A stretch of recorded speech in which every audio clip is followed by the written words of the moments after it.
Selamat pagi saudara, senang sekali Redaksi 33 kembali hadir. Kali ini bersama saya Rosmi Rahma, sejumlah informasi penting akan kami hadirkan untuk Anda dan berikut di antaranya. Ketua DPRD Samarinda lakukan inspeksi mendadak di lokasi penambangan ilegal.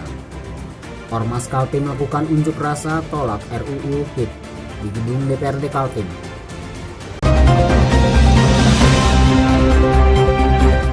Ketua DPRD Samarinda Siswadi berjanji akan mengejar penambangan ilegal di Kelurahan Lempake, Samarinda Utara. Akibat penambangan di sana membuat masyarakat sekitar menderita karena selalu kebanjiran lumpur jika turun hujan. Anggota DPRD Kota Samarinda melakukan inspeksi mendadak atau sidak di lokasi yang diduga ada aktivitas tambang ilegal di Kelurahan Lempake, Kecamatan Samarinda Utara, Kota Samarinda. Aksi dadakan itu dilakukan setelah mendapat pengaduan dari masyarakat karena dampak penambangan membuat banjir lumpur di pemukiman warga. Rombongan dipimpin Ketua DPRD Kota Samarinda Siswadi, namun di lokasi turut hadir menemani Camat Samarinda Utara dan Lurah Kelurahan Lempake serta warga. Sayangnya setelah rombongan tiba sudah tidak ada lagi aktivitas pertambangan. Kalau warganya aja nggak tahu yang tinggal di sini, itu yang masalah waktu hearing kan sudah saya sampaikan. Bahwasanya kuncinya adalah di warga setempat.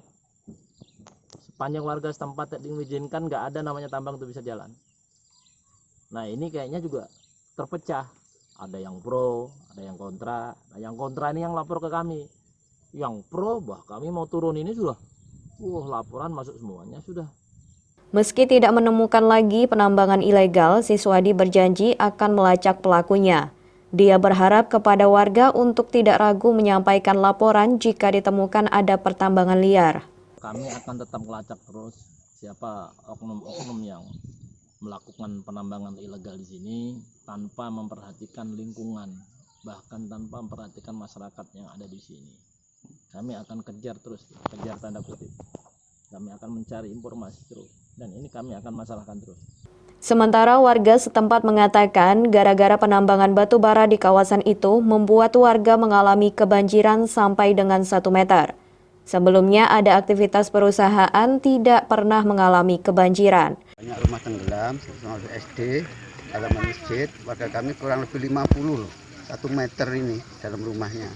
Oh yang kemarin? Ya yang kemarin, mulai paling parah Mei Juni ini. Kalau dulu kan biasa itu nggak sampai segitulah. 20 meter, 20 cm maksudnya. Ini paling ada yang 2 meter jalan umumnya itu. Kan mobil kalau lewat sini kan tidak bisa melintas di situ, di depan RT 43 itu. Ini bisa dibilang aktivitasnya ilegal? Ilegal semua, bahkan ini kapling, ini kan ada kaplingan nih, belum ada izinnya juga. Katanya izin pematangan lahan. Tapi izin dari mana? Oh. Karena ngomong-ngomong aja kan izinnya. Jadi nggak ada izinnya sama secara faktual belum ada. Pak Lurah, Pak RT, saya tanda tangan dan belum pernah. Tim Kaltim TV melaporkan.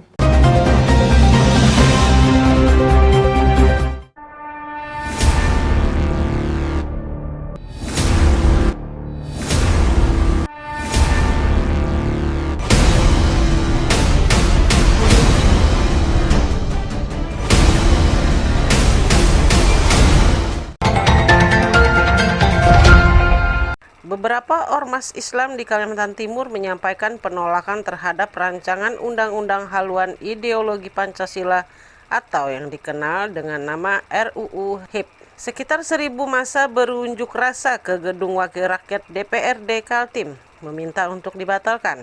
Demonstrasi gabungan ormas dimulai usai sholat Jumat sekitar pukul 14.00. Massa mulai berdatangan menumpang mobil bak terbuka, truk dan sepeda motor. Terlihat Ketua MUI Kaltim Hamri Has bersama dengan tokoh-tokoh ormas Islam lainnya. Dengan pengeras suara, tokoh-tokoh ormas Islam bergantian menyampaikan orasi dari bak mobil terbuka di depan gedung DPRD Kaltim. Mereka menyuarakan perlawanan atas bangkitnya Partai Komunis Indonesia. Selain ormas Islam, bergabung juga beberapa ormas kesukuan. Angkat tangannya, ikuti arahan saya dengan suara yang keras. Kami putra-putri Indonesia bangga menjadi musuh PKI, partai yang mengamankan PKI. Setelah berorasi sekitar 30 menit di gedung DPRD, para wakil pengunjuk rasa diperkenankan masuk ke gedung DPRD Kaltim. Perwakilan massa disambut Ketua DPRD Kaltim Makmur HPK, serta Wakil Ketua Andi Harun dan Sigit Wibowo, termasuk anggota DPRD Zahidin Ali Hamdi, Puji Setiawati, Sutomo Jabir, dan Yeni Eviliana. Pada prinsipnya, apa yang disuarakan oleh Majelis Ulama Indonesia dan Aliansi Agama Islam yang ada di Kalimantan Timur, DPRD sudah sepakat untuk menyampaikan ke Dewan Perwakilan Rakyat DPR RI. Jadi ini hari Senin kita akan secara kelembagaan menyurat, dan hari ini juga kita periksa ke Jakarta. Kita menolak tentang rancangan undang-undang yang ada kaitannya dengan merubah ideologi Pancasila. Jadi DPR satu bahasa dengan Majelis Ulama dan seluruh aliansi umat Islam. Setelah berdialog sekitar 50 menit di gedung E, lantai dasar DPRD Kaltim, massa berangsur-angsur bubar. Tim Kaltim TV Hardin melaporkan.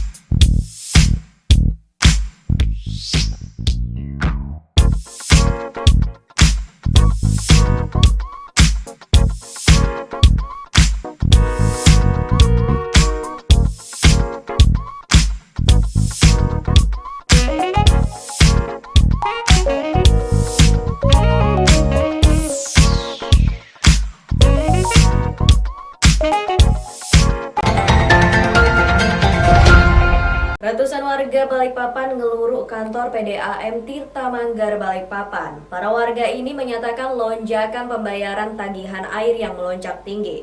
Ratusan warga Balikpapan pada Kamis pagi ngeluruk kantor PDAM Tirta Manggar Balikpapan Selatan di Jalan Ruhui Rahayu 1. Kedatangan ratusan warga Balikpapan ke kantor PDAM Tirta Manggar bukan tanpa sebab. Para warga pelanggan PDAM ingin menanyakan lonjakan pembayaran air yang naik hingga 100%. Warga kesal lantaran pihak PDAM tidak kunjung menemui para pelanggannya untuk menjelaskan tingginya pembayaran air PDAM. Pelanggan PDAM Agus mengatakan biasanya setiap bulan hanya berkisar Rp440.000, namun tagihan bulan Juni ini mencapai Rp3 juta. Bapak biasa berapa, sekarang harus bayar berapa, Pak? Tagihannya pemakaian bulan Mei itu 440. Itu biasanya segitu memang, Pak? Iya, biasa. Terus bulan ini, Pak? Bulan ini jadi 3.600.000. Bisa sampai berapa kali lipat itu, Pak? Ya, itu Mas. Kita makanya mau menanyakan ini yang masalahnya di mana. Kita mau lihat kubikasinya juga kan. Padahal pemakaian selama di rumah normal, nggak ada berlebihan apa? Nggak pernah buat kegiatan acara juga di rumah, Pak? Nggak boleh kan, selama Covid ini tidak ada acara, Pak. Gimana, Pak? Ya saya biasanya bayar tuh 450, 430. Tapi bulan ini 1.835.000. Padahal nggak ada kegiatan, Pak, ya? Nggak ada kegiatan kita kan? Sudah ada keterangan dari pihak PDAM-nya, Pak? Belum, ini saya lagi antrian juga, ya sama. Itu apa, lihat tagihan kayak gini kaget nggak, Pak? Ya kaget lah, Pak. Orang biasa bayar segitu terus bayarnya naiknya sekitar berapa persen itu. Atas tingginya tagihan PDAM ini, warga kaget lantaran selama COVID-19 tidak ada kegiatan atau acara yang digelar di rumah. Dari Balikpapan, Muhammad Idris, tim Kaltim TV melaporkan.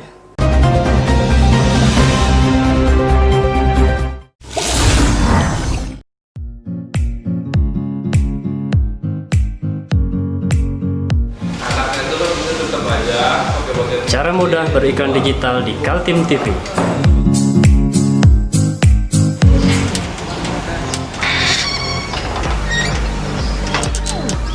Yang pertama, jadilah sahabat Kaltim TV.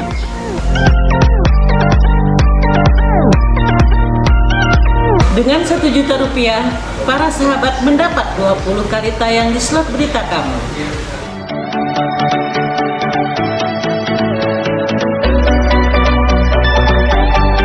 dengan 20 detik dapat menjangkau 20.000 penonton.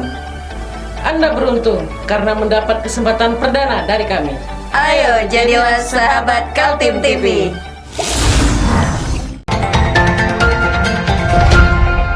Masih bersama saya Rosmi Rahma, kembali kami sampaikan dua berita utama Kaltim hari ini. 9 anggota baru Badan Permusyawaratan Desa Lojanan Ulu periode 2020 hingga 2026 telah terpilih. 2 mahasiswa tahanan politik asal Papua dibebaskan.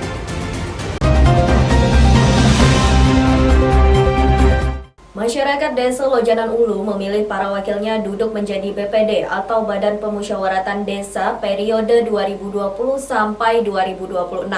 Sebanyak 9 orang anggota baru BPD sudah terpilih sehingga selangkah lagi diadakan pemilihan ketua, wakil, dan sekretarisnya. Cermin pelaksanaan demokrasi ada di Desa Lojanan Ulu, Kecamatan Lojanan, Kabupaten Kutai Kartanegara, Kamis pagi 2 Juli 2020. Warga setempat melalui 45 anggota tim musyawarah melakukan pemilihan anggota BPD masa periode 2020 hingga 2026. Dari 23 calon anggota BPD yang diusulkan, dipilih 9 orang melalui voting anggota tim musyawarah yang berjumlah sebanyak 45 orang. Sampai saat ini pemilihannya, musyawarahnya dalam keadaan kondusif, tidak ada persoalan. Harapan kita bahwa BPD nanti yang sudah terpilih oleh tim musyawarah itu dia dapat melaksanakan tugas dengan sebaik-baiknya, mendampingi Bapak Kepala Desa dalam rangka mengawal pemerintahan dan pembangunan yang ada di Desa Lojanan. Kepala Desa Lojanan Ulu Suparyo juga merasa senang karena prosesi pemilihan kepala desa berjalan dengan lancar. Tugas BPD cukup strategis untuk menentukan arah pembangunan desa ke depan. Terima kasih kepada Kepala Dinas Pemberdayaan Masyarakat Desa, Pak Haji Datuk Daryanto, yang telah mendampingi mulai pagi sampai mudah-mudahan sampai selesai nanti. Di 24 kandidat itu tidak semua yang terpilih hanya 9 orang. Karena harapan kami nanti bahwa setelah terpilih mereka itu tidak lagi mewakili dusunnya, tetapi mewakili Desa Lojanan Ulu secara keseluruhan. Tim Kaltim TV Hardin melaporkan dari Lojanan Ulu.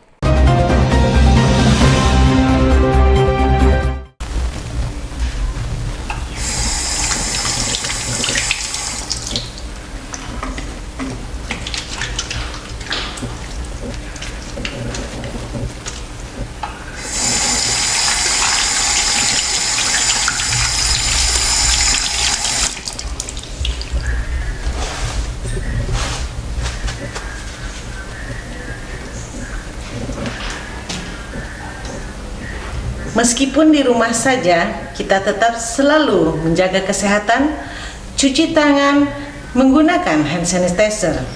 Ingat, mulailah dari diri sendiri.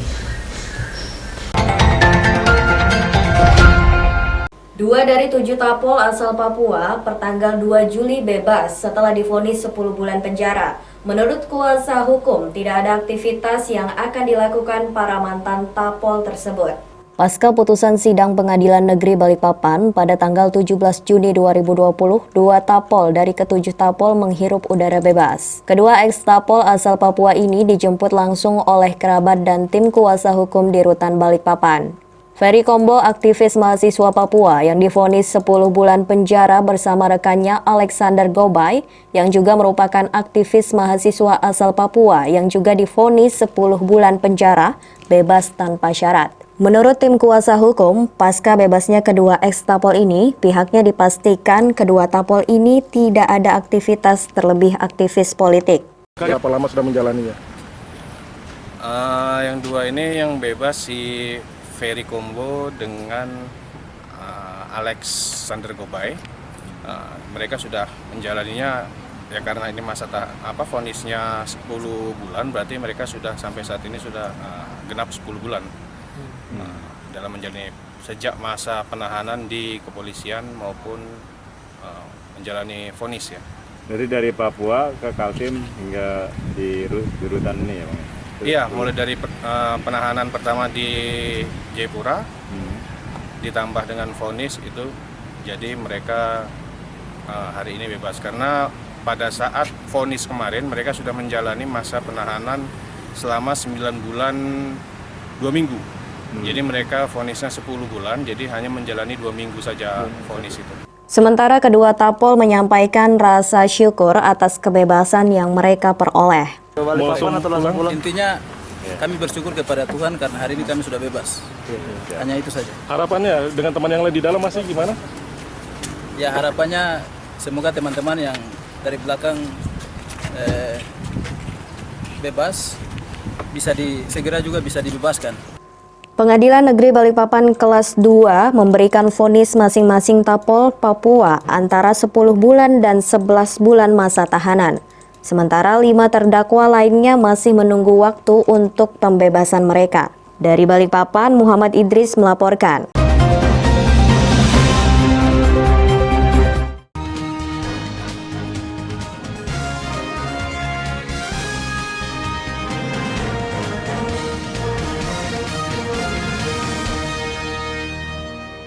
Berita tadi sekaligus menutup perjumpaan kita kali ini. Akhirnya saya Rosmi Rahma dan seluruh kerabat kerja yang bertugas mengucapkan terima kasih atas perhatian Anda. Selamat pagi, selamat beraktivitas dan sampai jumpa.